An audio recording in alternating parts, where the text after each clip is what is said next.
why they have similar terminology, and why their dress or their garb has similarities. What you see when you're looking at Afrika Bambaataa is a student of Dr. Malachi Z. York, whose pictures you're seeing now. Dr. Malachi Z. York is instrumental in the mind control program that many of you insist upon calling the music business. There are black Freemasons who are charged with setting up certain people and keeping certain beliefs and philosophies in circulation in the black community. Well, one of those beliefs and philosophies is that black folks are the originators of Freemasonry, and that makes it okay for you to be a part. Dr. York is one of the main spewers of that falsehood.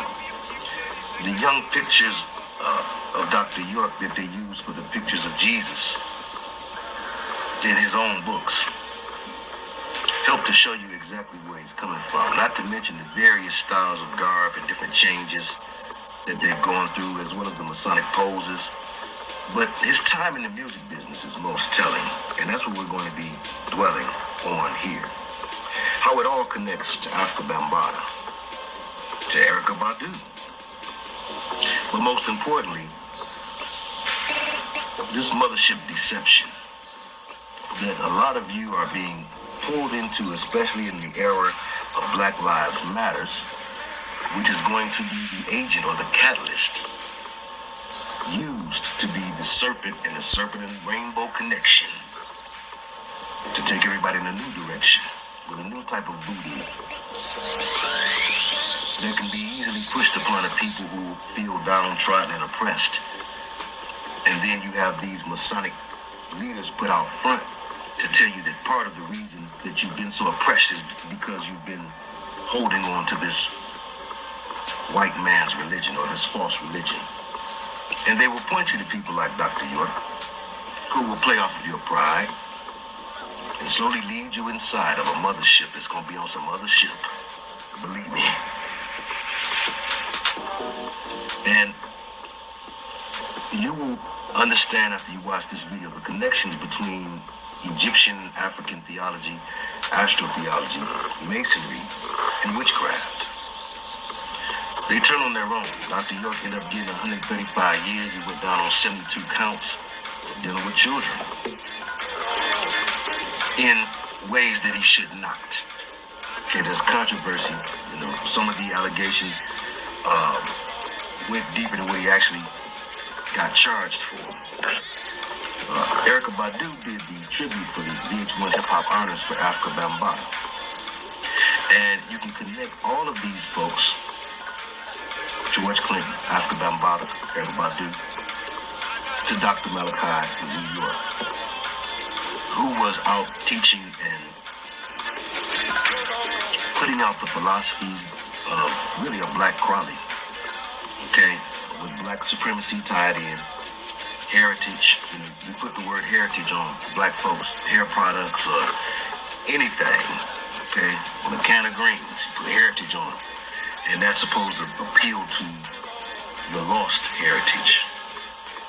The fact that you have no true history or culture to identify with over here in this Babylon, and so they give you one. A bastard culture.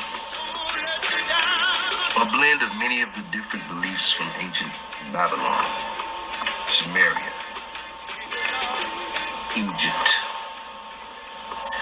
And it turns our brothers and sisters into witches and warlocks by default, bringing them into an Egyptian magic system that they scarcely understand, teaching them things that they cannot grasp,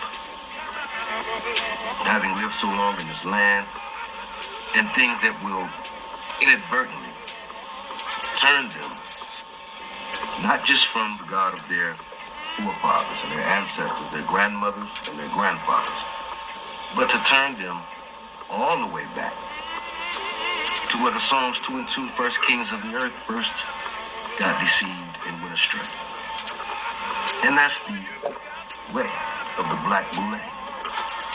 And there's no way that you could be as influential as a father of a culture would have to be without you having their approval. And even more so without you having a lot of their knowledge and understanding of how to get ahead in this system. And that knowledge and understanding is based in Egyptian witchcraft. Peace and blessings. This is Afrika Bambaataa of the Universal Zulu Nation in great support of the master teacher, Dr. Malachi Z. York.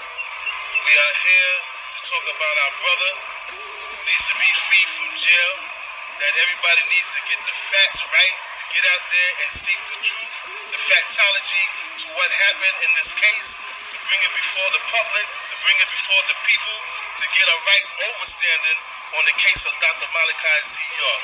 My brother here, Brother King Malik from the Zulus of Atlanta, Georgia, has something to say also. We'd like to let you know that we're definitely here to support you, and that we would like to bring it to all of the leaders, all of the representatives, and the heads of council, and everything else of all the different counties of the case, what's happening, what's going on, the information that's being suppressed, the evidence that's being suppressed, and we think that it's definitely an urgent case for everybody to be involved with. This is definitely a case that needs to be open. It needs to be open for all the public to see, for all the public to view, all the public to get an understanding, so we could get the right knowledge, the right wisdom, and the right understanding of what has happened to our brother, Dr. Malachi Z. York. And if this can happen to him, just imagine what can happen to you. Peace.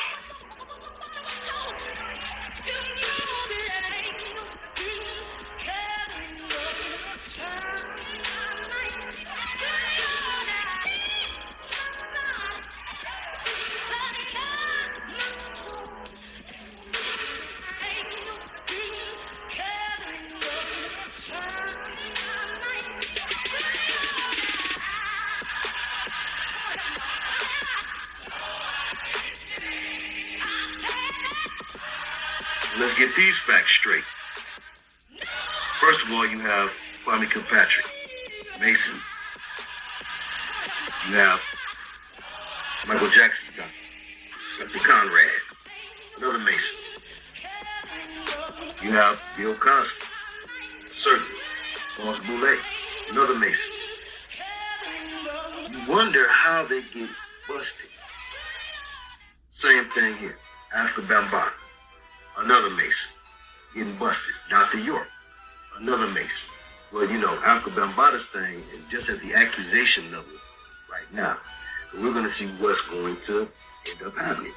Because what I believe we're seeing now is that major play, the clash between the two sides, the black and white side, the black Masons and the white Masons going head up, and even within their respective sides, there's warfare now, because it's struggles for power. You know, they know that they're coming toward the end.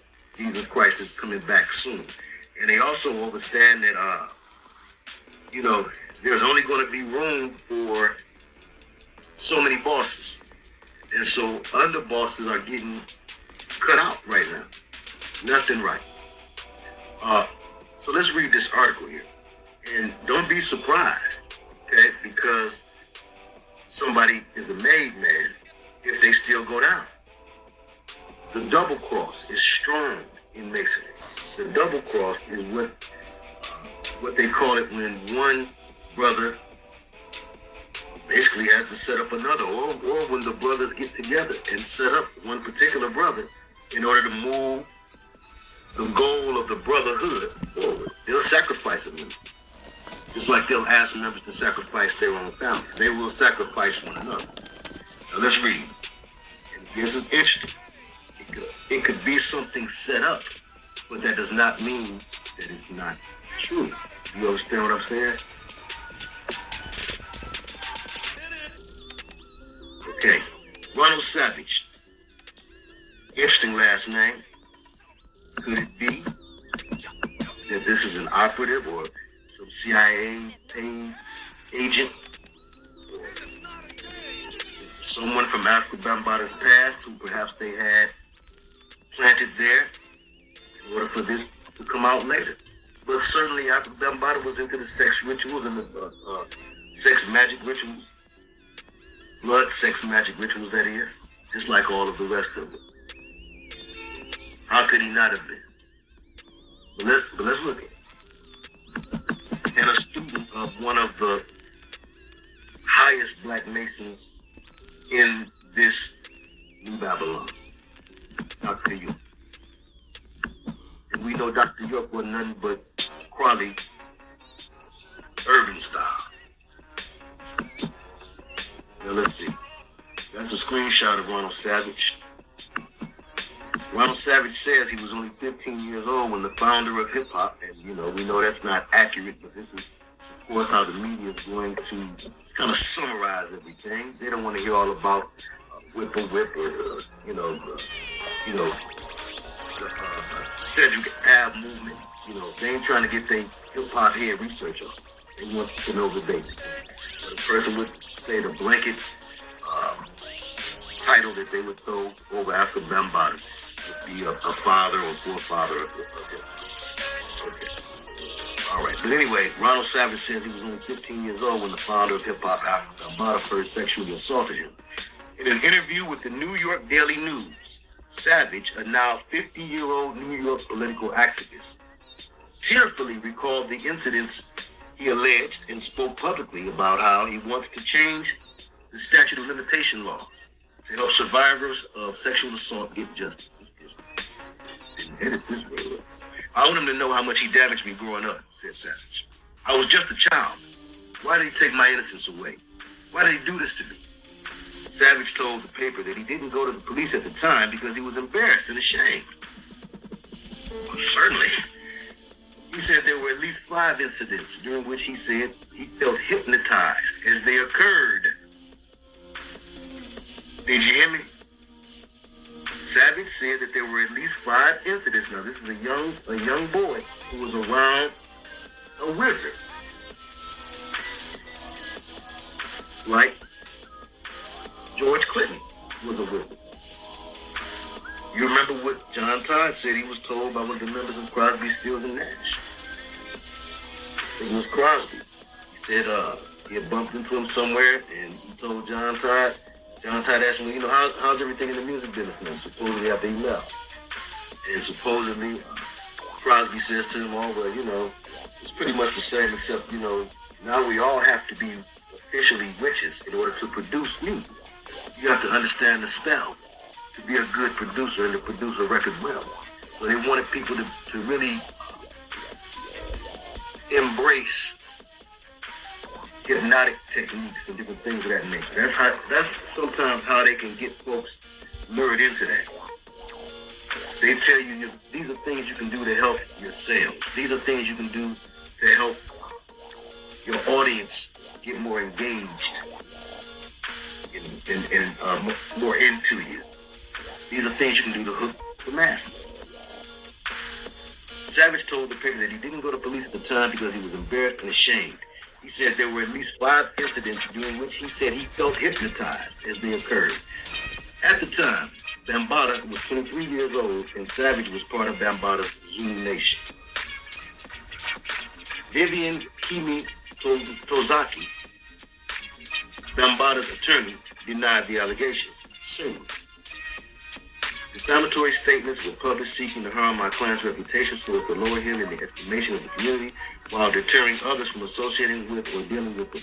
She told the Daily News, referring to Savage's self-published book, Impulse, Urges, and Fantasies. Sounds like a story of a mind-controlled victim. A young black man this time connected to hip-hop, as opposed to the many stories we've heard of young white women connected to rock and roll. The statements show a reckless disregard for the truth. Yeah, that's right. Hip-hop groupies were in the beginning and are, by and large, young black men who want to be like the rappers, who follow the rappers, and who imitate the rappers to the fullest. The ladies that you see there, they would be around the dope man. They would be around, a convention of doctors. Okay, they chasing the dollar, sex chasers. chasing the same. But these particular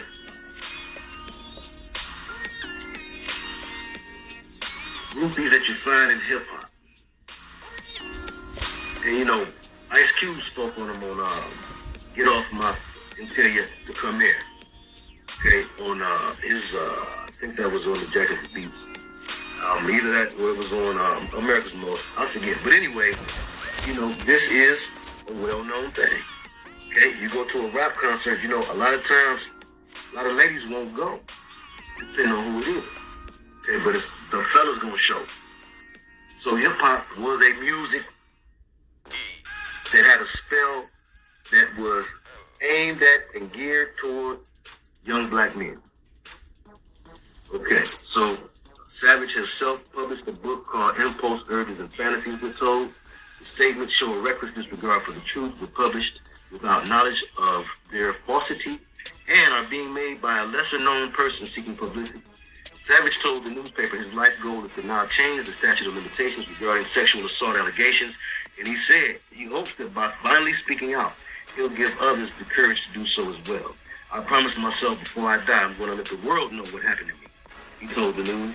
They need to get rid of the statute of limitations. How can anyone who has not been a victim say when somebody is ready to speak about this? So the video contains graphic detail of the alleged sexual assault that Savage says he suffered. Now, let's see.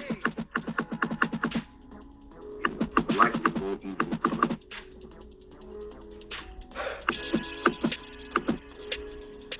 But we will perhaps take a look at the video, but let's make a few more connections. When I'm having sex, it's like you can't initiate touch me. I have to know that you're gonna touch me. And when you go to touch me, it's like I had to brace myself.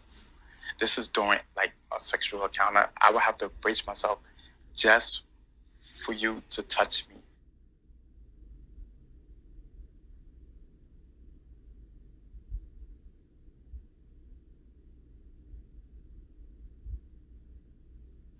My name is Ronald Savage. When I was younger, I was molested by Afrika Bambaataa. Afrika Bambaataa is the founding father of hip-hop. He's the co-founder of the Universal Zulu Nation. He's done tons of records like Planet Rock, Looking for the Perfect Beat. I met them when I was around 14. When I was in the 9th grade, I was cut in one day. And I had called Afrika Bambaataa, and because I didn't have nowhere to go, so I went up to his house. He paid the cab, and I was in the living room. Another gentleman was there, and it looked like they was DJing. And Bam told me that I could go into his bedroom because the TV was on. So I went to the bedroom, and I was in there, and I say. I was in the bedroom no more than 3-4 minutes, and Bam took out his penis, and he started jerking it, and he told me that for me to take mine out, and at that time I didn't really understand what jerking was, so he was telling me, that everybody does it. He unzipped my pants, and he took it out, and he started jerking it. And then he put my hand on it and then started making me jerk it. Then he left the room, and the guy that was in the living room, he came into the room. And when he came into the room, his thing was already out. And at that time, I didn't really understand what jerking was. So he was telling me, that everybody does it. He unzipped my pants, and he took it out, and he started jerking it. And then he put my hand on it and then started making me jerk it. Then he left the room, and the guy that was in the living room, he came into the room. And when he came into the room, his thing was already out. And I got up off the bed, and I left. Another time, Bam came to my house. The thing that really stayed in my mind and really freaked me out is I had to lay on the bed and I had to cross my legs. And he would put his penis in between my legs and then pump up and down. And I remember at the time I had this big guy like on me, and from that time I bugged out. I'm not gonna lie, like it confused me, like, cause I had never had sex before in my life. No one's never touched me like that, and to be touched, my first time being touched was by a man. During the course of growing up, I told like my close friends what happened to me, because at that time I didn't know who to trust. You know, I didn't feel safe because they all used to come to my house, like the Zulu Nation Council and BAM. So I didn't know who to turn to. I didn't know who to trust. I didn't know if I told, was something gonna happen to me? Was something gonna happen to my sister, to my mother? You know, so I just held it in. I used to keep it bottled up, and during the course with my girlfriends and stuff like that, their thing was that I didn't know how to show affection. So I used to blame myself for that because I didn't know how to show affection. And when I'm having sex, it would stay hard and then go back down, because while I'm having sex, I would think about Bambaataa, and then it would go down. And, you know, that's the things that the girlfriends didn't like, and I blame myself for that. And I tried to commit suicide about that, because I was always wishing that didn't happen to me, and I always was wondering, if that didn't happen to me, like, would I be able to perform the right way? For the time after that, I found myself just not trusting people, especially when I got in cars, like with my other guy friends. It was on my mind was, are they going to do this too? And I swear to God, that still stays with me now. I'm not looking for any compensation from Afrika Bambaataa. That's not what this is about. I never asked them for money. I never was seeking money from them. The only thing I wanted was for this man to answer my question, why me? You know, that's my justice for myself, because I just wanted to know, why me? My reasons for coming forth is I feel that something needs to happen, because if it took me this long to come out, and people are now telling me, oh, you know, it's nothing that can be done because of the statute of limitations. I feel that the statute of limitations should be longer, or if not, done away with. It took me till I'm 50 to be comfortable to talk about it, to let it out. So I feel that, how can people put limitations on something you've never been through?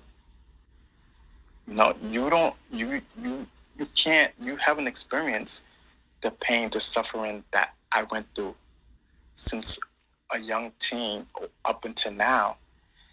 And then for it to be told that I have up until 21 or 23 to report it, that's totally unfair. Because at that age, I had just told my parents. I wasn't ready to tell the world. Every day of my life, I think about what happened to me. And it bothers me because I was always afraid to get it out, afraid to talk about it, you know, because I never wanted to be judged. I always wanted to be like everyone else. So that's, you know, that's probably maybe one of the reasons why I didn't say nothing to no one, you know, other than being afraid and what will happen to me if I do tell, because this is a very powerful man. You know, he has, I believe it's 1.5 million members worldwide. Where I'm gonna run to?